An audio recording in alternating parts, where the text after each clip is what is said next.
I shouldn't have replied. I was already irritated when the message came in. And instead of stopping for a second, I reacted. It took maybe 5 seconds to type the reply. One tap to send it. And about half a second later, I realized I had just said something I couldn't take back. The worst part is that nothing about the moment felt important at the time. It didn't feel like a relationship-ending decision. It didn't feel dramatic. It just felt like another small argument. One of those normal disagreements couples have all the time. But sometimes the things that destroy a relationship don't arrive with warning. Sometimes they arrive as a single sentence. Typed too quickly. Sent too soon. And impossible to take back. Laura and I had been together almost 4 years. 4 years is a strange amount of time. It's long enough to feel stable. Long enough to build routines. Shared groceries. Shared weekends. Shared habits. But it's also long enough for small frustrations to quietly accumulate. Tiny annoyances that don't feel important on their own. Until suddenly they are. That night started completely normally. I had gotten home from work around 6. Cooked something simple. Watched a little TV. Laura had gone out with coworkers for dinner. Nothing unusual. She did that sometimes. By 10 o'clock the apartment was quiet. I was sitting on the couch scrolling through my phone. Half paying attention to whatever was playing on the television. The kind of mindless evening that blends into 100 other evenings. Then my phone buzzed. Laura's name appeared on the screen. At first I smiled. Then I opened the message. And the smile disappeared. The text was short. Just one sentence. You forgot to pay the electric bill again. That was it. No question mark. No emoji. Just a statement. And something about the tone immediately irritated me. Because it didn't feel like she was asking. It felt like she was accusing. Maybe that wasn't fair. Maybe I was reading too much into it.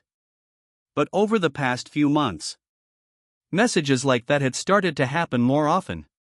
Small reminders. Small corrections. Small criticisms. You forgot this. You didn't do that. You said you'd handle it. None of them were huge. But over time they started to feel like a pattern. Like I was constantly being corrected. And that night, for whatever reason, I had absolutely no patience left. Maybe it was the week I'd had at work. Maybe it was the stress of bills piling up. Maybe it was just one of those nights where everything irritates you. Whatever it was, that one sentence pushed the wrong button. Instead of pausing. Instead of thinking. Instead of simply apologizing. I started typing. Fast. Too fast. The first sentence came out sharp. Why do you always assume I forgot something? Then another. And maybe if you think I'm so incapable. Then another. You should just handle everything yourself. The words kept coming. Every sentence fueled by irritation. Months of small frustrations suddenly pouring out through my thumbs. It felt good while I was typing. That's the dangerous part about anger. It makes you feel powerful for a moment. Like you're finally saying what needs to be said. I finished the message. Read it once. But not carefully. Because anger doesn't read for damage. Anger just looks for the send button. And I pressed it. The message sent instantly. Delivered. 2 gray check marks. And almost immediately, the heat in my chest started to fade. In its place came something colder. Regret. I read the message again. This time slowly. Without the adrenaline. Without the anger. And suddenly the words didn't feel satisfying anymore. They felt harsh. Cruel. Unnecessary. My stomach tightened. I thought about deleting it. But it was already too late. The 2 gray check marks turned blue. Read. Then the typing bubble appeared. 3 small dots blinking on the screen. Typing. Stop. Typing again. Stop. Those blinking dots felt like they lasted forever. Finally, a reply appeared. Just 1 sentence. I didn't realize you felt that way. That message hit harder than any angry response could have. Because it wasn't defensive. It wasn't emotional. It was calm. Too calm. And suddenly my earlier confidence disappeared completely. I started typing again. I'm sorry. I didn't mean it like that. I just had a rough day. The words felt weak. Like trying to put out a fire with a glass of water. Laura didn't respond immediately. 5 minutes passed. Then 10. Then 20. My brain kept replaying the message I had sent. Each time it sounded worse. Each time it sounded meaner. Finally, my phone buzzed again. Her reply appeared. Maybe we should talk tomorrow. That sentence felt heavy. Not dramatic. Not angry. Just distant. The kind of distance that tells you something has shifted. That night I barely slept.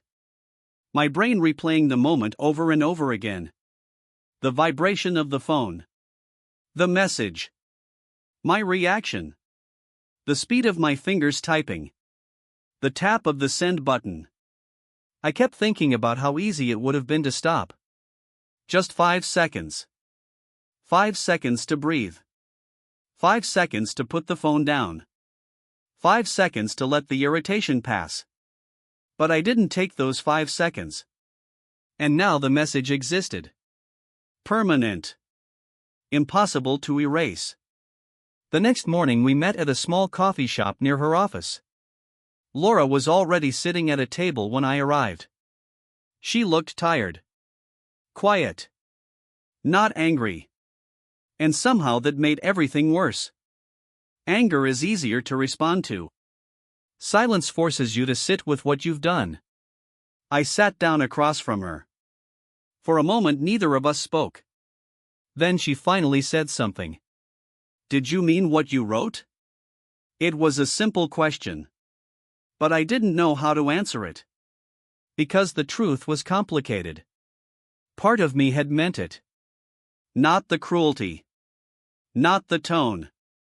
But the frustration behind it. And that's what she had heard.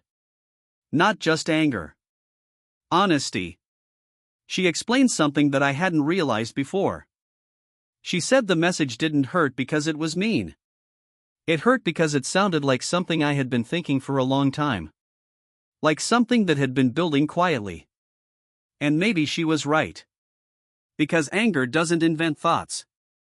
It reveals the ones already sitting underneath. We talked for almost 2 hours. About responsibilities. About communication. About things we had both been ignoring. The conversation wasn't explosive. No yelling. No dramatic ending. Just 2 people slowly realizing something about their relationship had shifted. We stayed together after that. For a while. But the tone between us had changed. More careful. More cautious. Because once someone hears the worst version of your thoughts, they never completely forget it. Months later we eventually separated. Not dramatically. Not because of one big argument. Just gradually recognizing the connection we once had wasn't the same anymore. And sometimes I still think about that message. That moment on the couch. Phone in my hand. Anger in my chest. Because the truth is, the breakup didn't start months later. It started right there. In those 5 seconds. When I decided my anger was more important than my restraint. One message. Typed in seconds. But powerful enough to change everything. All because I replied. before I thought.